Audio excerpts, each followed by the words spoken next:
lang pala kayo. Next time na lang datako. Alright. But, you know, look at the picture, oh. Very nice, oh.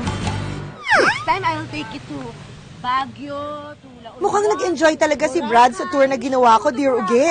Tinawagan niya kasi ako para makipagkita ulit.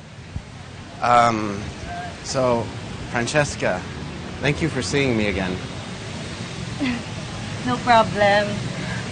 So, what is it that you want to tell me? I just wanted to say that I really enjoyed the tour and all, and I had so much fun because I was with you. And, will you be my girlfriend, Francesca? Sobrang nagulat po ako, pero mas naloka ako nang sabihin niyang... And then marry me when I get back? Wait, it's quite fast. Can I think about it? Oh, yeah, sure. You can take your time, and, Yes, I will marry you! Really? Yes!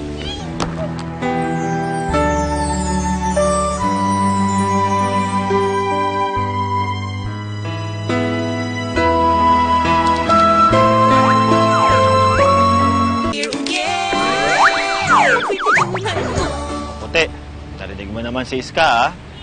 Eh, kakasal na daw siya dun sa kano. Iwan ka na niya. Nino, may pabalita ako sa'yo. Walang puti, ha? Oh, Ikakasal na kami ni Brad! alam ko. Alam mo na? Oo. Ano mo nalaman? Eh, nakita ko. Nakita kong lumuhod. Di ko naman sinasadya, pero normal ba yun? Parang ang bilis naman yata. Ano ka ba? Siyempre, mga kano, parang internet lang nila yan eh. High speed. Mabilis. Hindi parang mga Pinoy mababagal mo. Uy, pero thank you ah. Kasi dahil sa inyo ni Puti, libre yung sakay namin dalawa ni Brad sa mga tour. Oo naman eh. Ano ba nga ba magagawa ko? Di ba ito yung kabayaran dun sa mga damages na sinasabi mo? Yung si tatay yun ah.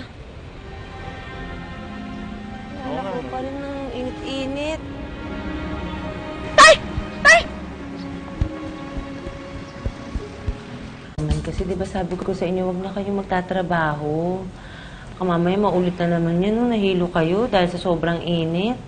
Eh, kasi anak, gusto ko lang naman kumita kahit paano. Tsaka ayoko nakikitang nahihirapan ka. Okay lang ako, Tay. Pagdating dyan sa mga kita-kita na yan, ako na bahala dyan. Huwag kayo mag-alala. Lalo na ngayon. Malapit na akong magpuntang Amerika. Talaga, anak? Nag-alok na ba ng kasal si Brad? Yes, na! Ayan. Yan pa isang dahilan. Kaya gusto ko kumita ng pera eh. Tsaka magtrabaho eh. Para hindi ka na mag-abroad. Basta, sa ayaw at gusto mo, magtatrabaho pa rin ako.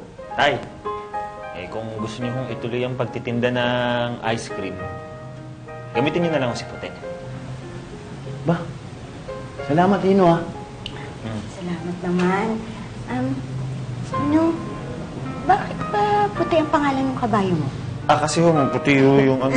Naiyaw niyo na punta lang yan. Ay, dali lang.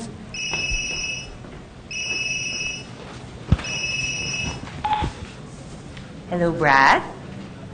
Uh-huh. Yes. Got it? All right. Okay. No problem. Bye-bye. Yan. Anong sabi? Wala na. Tinatanong lang niya ako na iwan niya yung toothbrush niya. Galing mo mag-English, no? Baka na? Yan. Aha. Halika na nga, hatid na kita doon. At sa atin, kita din. Hello. Makakala ka pa ng ganun eh. Bye-bye. Salamat. Let's go. Yan. Ayaw na ulit. Come again. Dito man tayo. Busy ako, no? Paligo mo muna yung kalesa mo doon, kabayo mo doon. Maligo ka na rin. Nak, bakit kaya hindi mo subukang mag-boyfriend ng Pinoy? Malay mo, yung pala ang true love mo. Ay, hindi na no? Pang-afam lang ako. Pang-afam lang tong beauty tonight. Afam. Yeah. Siya, sige. Maghanap ka na ng afam mo dyan. Iska Johnson. Iska Peterson. Iska, busy ka ba? Di ko kasi nasabi sa'yo yung dapat sasabihin ko na nakaraan eh. Tumawag kasi sa'yo si Brad. Wait lang ha, nadidistract ako eh.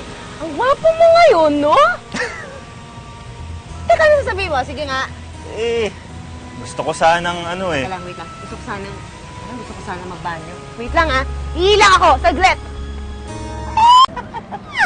Baka kasi magalit siya. Paano ko ba sasabihin? Ayoko naman kasing isipin niya na parang naniningil ako sa lahat ng ginawa ko para sa pamilya niya. Hindi naman siguro, pare.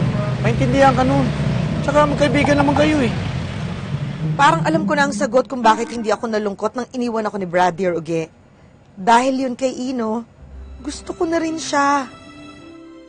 O sige, bukas ng bukas sasabihin ko na sa kanya. Salamat ha. Pero pare, sa tingin mo, ano kaya gusto niyang regalo? Ano ba yung tsura niya? Siyempre, maganda. Morena. Saka, sexy. Maganda? Ang maganda mong gawin, ibigay mo yung number ko. Ganda, no? Tarantodo kay... Iska, salamat nga pala. Tumayag ka makipagkita sa akin, ha? Ay, gusto talaga kasi akong sabihin sa'yo, tsaka itanong, eh. Oo nga eh. Lagi kasi nauudlot yung usapan nating dalawa eh. Oo nga, eh. Ano ba yung tatanong mo? Iska, gusto ko sanang ano, eh. Yes. I like you too. Gusto rin kita. Ano? Gusto rin Ano? kita. I like you too. O sige na nga. I love you too. Ay, Iska, ano, hindi. Yung ba yung pagkakaintindi mo? So, Iska, sorry. Iska, engaged na ako.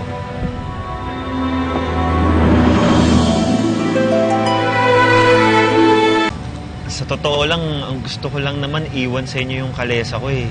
Sa'yo, tsaka yung si Puti. Bago ako pumuntang abroad. Kaya pala, tinuruan mo ko magmaneho. Iwan mo pala sa akin yung kabayo. Sorry talaga. Ay, sorry. Hindi. Talaga. Ako nga dapat mag-sorry kasi ang assuming ko, nakakahiya naman. Ako talaga ang dapat mag-sorry. Alam mo, hindi naman tayo hantong sa ganito kung nasabi ko sa'yo kaagad yung totoo eh. Di sana hindi na tayo nagkaganito.